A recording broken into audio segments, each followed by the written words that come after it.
5 तरीकों से आप अपनी असली पहचान पा सकते हो। अगर कोई मसीह में है तो वो नई सृष्टि है, पुरानी बातें बीत गई हैं, देखो वो सब नई हो गई हैं, सब कुछ नया बन गया है।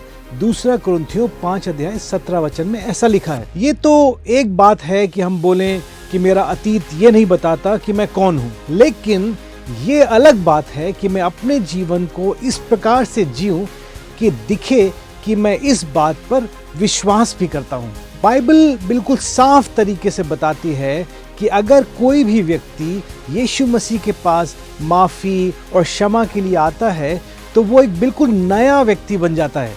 परमेश्वर के वचन बाइबल में लिखा है, हम विश्वास करते हैं कि यीशु मसीह दुनिया के सभी लोगों के लिए मारा गया और साथ ही ये भी विश्वास करते हैं कि उसके साथ हमारा पुराना जीवन भी मर गया है।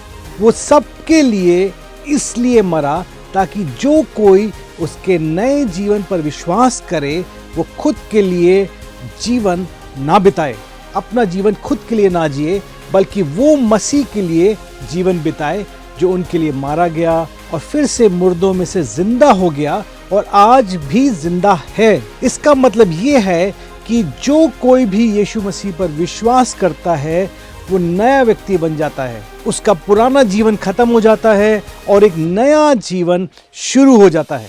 दोस्तों, अगर आपको भी अपने पुराने और बुरे जीवन को नया जीवन बनाना है तो आपको बस एक काम करना होगा। मैं आपको बाइबल में से 5 बातें बताऊंगा जिसको अगर आप अपना जीवन बना लेंगे तो आप अपनी नई पहचान बना सकते हैं, जिसको आप अपने जीवन में अपनाकर अपनी असली पहचान को पा सकते हैं। यही हमारा आज का विषय भी है। पहली बात, प्रभु यीशु मसीह मेरे सारे पापों के लिए क्रूस पर मारा गया, दूसरा कुरिन्थियों 5:21। और दूसरी जरूरी बात, प्रभु यीशु मसीह ने मेरी सारी पिछली गलतियों को माफ कर दिया है, इसलिए मैं भी अपनी पुरानी गलतियों में जीवन नहीं बिताऊंगा, रोमियो 8:21। तीसरी बात, प्रभु यीशु मसीह की नज़र में मेरा जीवन बहुत बहुमूल्य है, मैं इसको कभी भी नुकसान नहीं करूंगा, यिर्मयाह 31:3। चौथी बात, मैं परमेश्वर और लोगों के साथ अपने रिश्तों को और अच्छा बनाऊंगा, याकूब 5:16। और पांचवी और अंतिम बात, परमेश्वर के अनुग्रह से मुझे सबसे अलग बनाया गया है, इसलिए मैं अपनी तुलना या कंपैरिजन कभी भी किसी दूसरे व्यक्ति से नहीं करूंगा, भजन 139:14।